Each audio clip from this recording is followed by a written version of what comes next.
खुलुमबाय बेयो बड'लेण्ड इंखं टेलिभिजन दिनै 8 जानुवारि 2022 सनिबारखालि सानसेनि बुरादखौ नोंथांमोननि खाथियाव लाबोदों आं सदानन्द दैमारिया।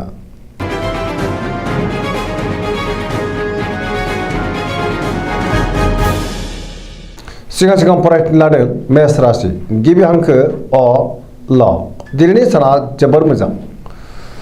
समाजाव लोगो लेवा बांगोन जेरावबो गोजोनै थानो हागोन बयजोंबो अनसायजागोन आरो बयजोंबो मोजां सोमोन्दो लाखिनो रोंगोन गुबुननि हेफाजाब मोनगोन मावनो लानाय खामानिखौ थि समावनो आरो गोरलैयैनो मावफुंनोबो हागोन गोसोखौ दिनै जोबोर गोजोननाय मोनगोन देहाया मोजाङैनो थागोन बहानिफ्रायबा मोजां खौरां फैनो हागौ रांखावरियाव दिनै जोबोर मोजां गोबां धोन आरजिनो हागोन मोननो गोनां धोनखौबो मोननो हागोन बेफार फालांगियाव मोजां मुलाम्फा मोनगोन सोरबा लोगोनि हेफाजाबखौ दिनै मोननो हागोन न'खराव अनलायनाय फैगोन बिदा फंबायजों मोजां सोमोन्दो थागोन बिमा बिफानि बोर मोनगोन बहाबा थांनांगौब्ला दिनै जोबोर मोजां आरो मोजाङैनो हान्थिनोबो हागोन गुबुननि गोसोखौ गोरलैयैनो बोनो हागोन गोसोनि बोलोआ बांगोन पजिटिभ एनार्जिनि गोहोम गोग्लैगोन समाजाव मान मोनगोन लाइमोनफोरा मोजां खौरां मोननो हागोन गोसोआ दिनै जोबोर रमान्टिक जागोन आरो गावबा गावनि गोसोनि साननायफोरखौ फोरमायलायनोबो हागोन फरायसाफ्रा फरायनायाव गोसो दुंखांगोन आरो मोजां फिथाइ मोनगोन सरासनस्रायै दिनै साना जोबोर मोजां आरो मोजाङैनो बारग'लांगोन।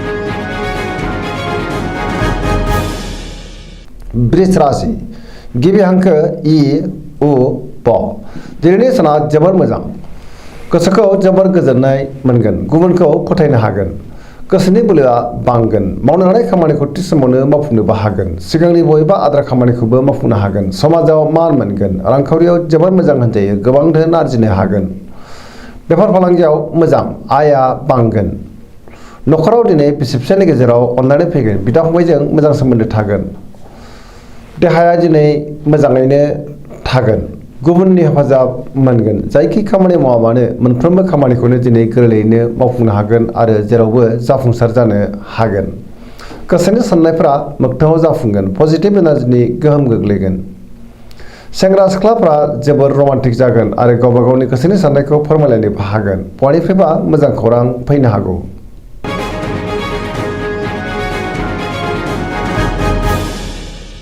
मिथुन राशि गिबि हांखो क स दिनैनि साना जोबोर मोजां बयजोंबो मोजां मोनजागोन सुथुरा दिनै फेजेन जागोन गोसोखौ दिनै जोबोर गोजोननाय मोनगोन देहाया मोजाङैनो थागोन अब्लाबो नाथाय जानाय लोंनायाव सांग्रां जानाया गाहाम रांखावरियाव जोबोर मोजां मोननो गोनां धोनखौ मोननो हागोन आयाबो बांगोन आरजिनाय धोनखौ दोनथुमनो हागोन बेफार फालांगियाव जोबोर मोजां मुलाम्फा मोनगोन न'खराव बिसि फिसायनि गेजेराव अनलायनाय फैगोन बिदा फंबायजों मोजां सोमोन्दो थागोन गोसोनि बोलोआ बांगोन मावनो लानाय खामानिखौ थि समावनो आरो गोरलैयैनो मावफुंनोबो हागोन सोरबा लोगोआ हेफाजाब होगोन सोरजोंबा बाख्नायजानोबो हागौ गुबुनजों मोजां सोमोन्दो लाखिनो रोंगोन लाइमोनफोरनि गोसोआ दिनै जोबोर रमान्टिक जागोन आरो गावबा गावनि गोसोनि साननायफोरखौ फोरमायलायनोबो हागोन पजिटिभ एनार्जिनि गोहोम गोग्लैगोन जेरावबो जाफुंसार जानो हागोन सरासनस्रायै दिनै साना जोबोर मोजां आरो मोजाङैनो बारग'लांगोन।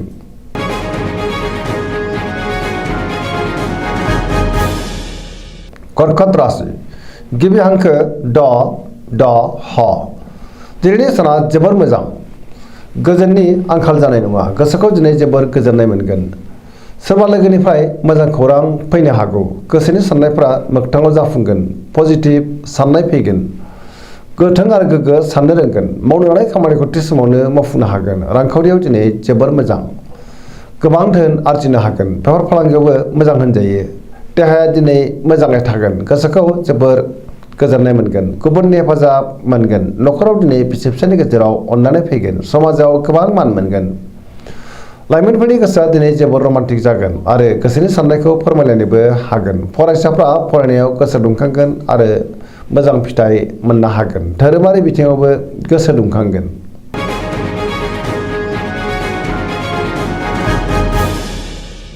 सिंह राशि गिबि हांखो म ट दिनैनि साना जोबोर मोजां गोसोखौ जोबोर गोजोननाय मोनगोन थार लोगोनि आंखाल जानाय नङा सोरबा लोगोनि हेफाजाब मोननो हागौ गोसोआव गोग्गो साननाय फैगोन मावनो लानाय खामानिखौ थि समावनो आरो गोरलैयैनो मावफुंनो हागोन सोरबा लोगोनिफ्राय हेफाजाब मोनगोन। बहाबा थांनांगौब्ला दिनै जोबोर मोजां आरो मोजाङैनो हान्थिनोबो हागोन।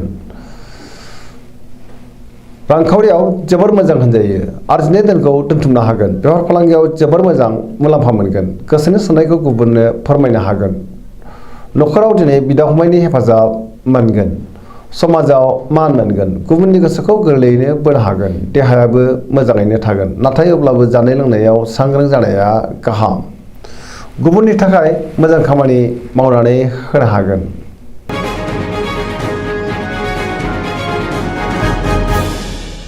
कन्या राशि गिबि हांखो प ट।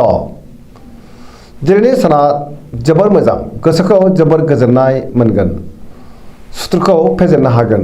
गोबां बिथिङावनो जाफुंसार जानो हागोन। गोसोआव पजिटिभ साननाय फैगोन। गोथों आरो गोग्गो साननो रोंगोन। गियाननि आंखाल जानाय नङा। रांखावरियाव जोबोर मोजां।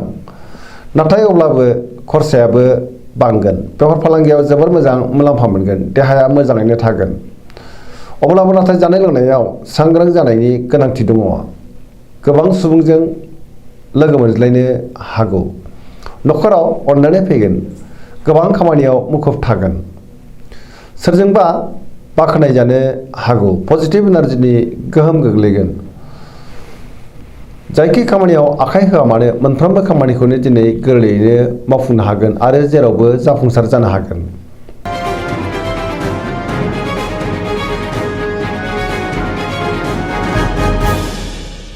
तुला राशि गिबि हांखो र ट। दिनैनि साना जोबोर मोजां। गोसोनि बोलोआ बांगोन। गोसोनि साननाया मोगथाङाव जाफुंगोन। मावनो लानाय खामानिखौ थि समावनो आरो गोरलैयैनो मावफुंनोबो हागोन। देहाया दिनै मोजाङै थागोन। अब्लाबो नाथाय जानाय लोंनायाव सांग्रां जानाया गाहाम। रांखावरियाव जोबोर मोजां। मोननो गोनां धोनखौ मोननो हागोन। आरजिनाय धोनखौबो दोनथुमनो हागोन। न'खराव बिसि फिसायनि गेजेराव अननानै फैगोन। बिदा फंबायजों मोजां सोमोन्दो थागोन। बेफार फालांगियाव मोजां मुलाम्फा मोनगोन। रांखावरियाव दिनै जोबोर मोजां होनजायो। गुबुननि गोसोखौ दिनै गोरलैयैनो बोनो हागोन। लोगोफोरनि हेफाजाब मोनगोन। गोदान थांखि लानो रोंगोन। सेंग्रा सिख्लाफोरनि गोसोआ दिनै जोबोर रमान्टिक जागोन आरो गावबा गावनि गोसोनि साननायफोरखौ फोरमायलायनोबो हागोन। बहाबा हान्थियोब्ला मोजाङैनो हान्थिनो हागोन।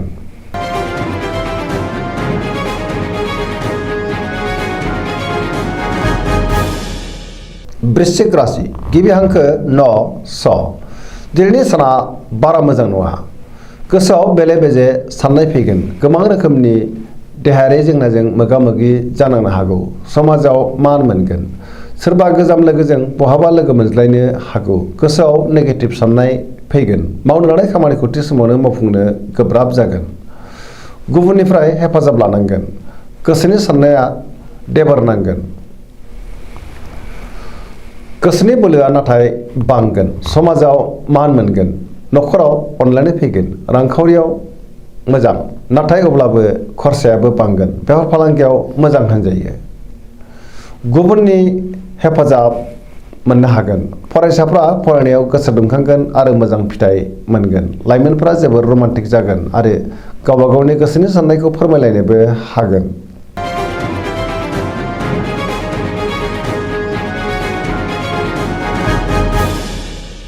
धनु राशि गिबि हांखो ढ फ भ।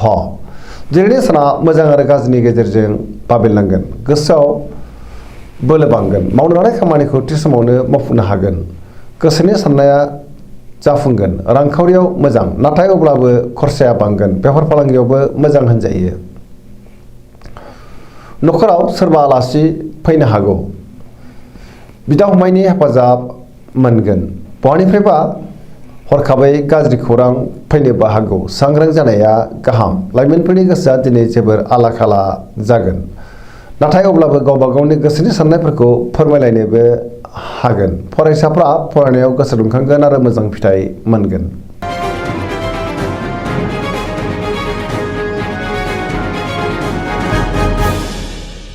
मकर राशि गिबि हांखो ख ज। दिनैनि साना जोबोर मोजां। गोसोनि साननाया मोगथाङाव जाफुंगोन। सिगांनि बबेबा आद्रा खामानिखौबो दिनै गोरलैयैनो मावफुंनो हागोन। रांखावरियाव दिनै जोबोर मोजां। आयआ बांगोन। नाथाय अब्लाबो खरसायाबो बांगोन। आरजिनाय धोनखौ दोनथुमनो हागोन। बेफार फालांगियाव जोबोर मोजां मुलाम्फा मोनगोन। गुबुनजों मोजां सोमोन्दो लाखिनो रोंगोन। मावनो लानाय खामानिखौ थि समावनो आरो गोरलैयैनो मावफुंनोबो हागोन। गोदान खामानियाव आखाइ होजेननो हागोन। न'खराव बिसि फिसायनि गेजेराव अनलायनाय फैगोन, बिदा फंबायजों मोजां सोमोन्दो थागोन आरो बिसोरनि हेफाजाबखौ मोननो हागोन। लाइमोनफोरनि गोसोआ दिनै जोबोर रमान्टिक जागोन आरो गावबा गावनि गोसोनि साननायफोरखौ फोरमायलायनोबो हागोन। धोरोमारि बिथिङावबो गोसो दुंखांगोन। फरायसाफ्रा फरायनायाव गोसो दुंखांगोन आरो मोजां फिथाइ मोननोबो हागोन।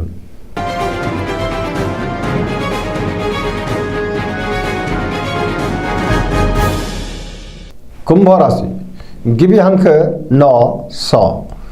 दिनैनि साना जोबोर मोजां, गोसोखौ जोबोर गोजोननाय मोनगोन। मावनो हानाय खामानिखौ थि समावनो आरो गोरलैयैनो मावफुंनोबो हागोन। जेरावबो जाफुंसार जानो हागोन। बहानिफ्रायबा मोजां खौरां फैनो हागौ। समाजाव दिनै गोबां मान मोनगोन।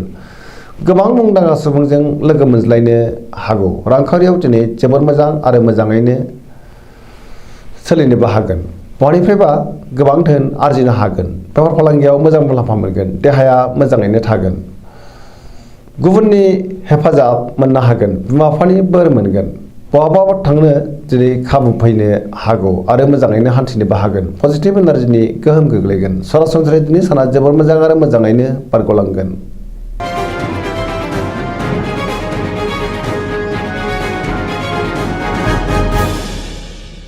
मीन राशि गिबि हांखो ड स। दिनैनि साना जोबोर मोजां, गोसोनि बोलोआ बांगोन। गोसोआव पजिटिभ साननाय फैगोन। गावनि गोसोनि साननायखौ गुबुननो फोरमायनोबो हागोन। देहाया मोजाङैनो थागोन। अब्लाबो नाथाय जानाय लोंनायाव सांग्रां जानाया गाहाम। रांखावरियाव जोबोर मोजां होनजायो। आरजिनाय धोनखौ दोनथुमनो हागोन। बेफार फालांगियाव जोबोर मोजां मुलाम्फा मोनगोन। न'खराव बिसि फिसायनि गेजेराव अननानै फैगोन। गोसोनि बोलोआ बांगोन। सोरजोंबा बाख्नाय जानोबो हागौ। लाइमोनफोरनि गोसोआ दिनै जोबोर रमान्टिक जागोन आरो गावबा गावनि गोसोनि साननायफोरखौ फोरमायलायनोबो हागोन। फरायसाफ्रा फरायनायाव गोसो दुंखांगोन आरो मोजां फिथाइ मोनगोन। जायखि खामानि मावा मानो मोनफ्रोमबो खामानियावनो दिनै जाफुंसार जानो हागोन। पजिटिभ एनार्जिनि गोहोम गोग्लैगोन। सरासनस्रायै दिनै साना जोबोर मोजां आरो मोजाङैनो बारग'लांगोन। दिनैनि राशि फरायनाया एसेनोसै। जोबनायाव बेखौनो खावलायो जाहाथे नोंथांमोना सानफ्रामबो जोंनि बे बड'लेण्ड इंखं टेलिभिजनखौ नायबाय थायो आरो साबस्क्राइब खालामो, लोगोसे लाइक खालामो आरो शेयार खालामो। एसेनोसै, गोजोन्थों।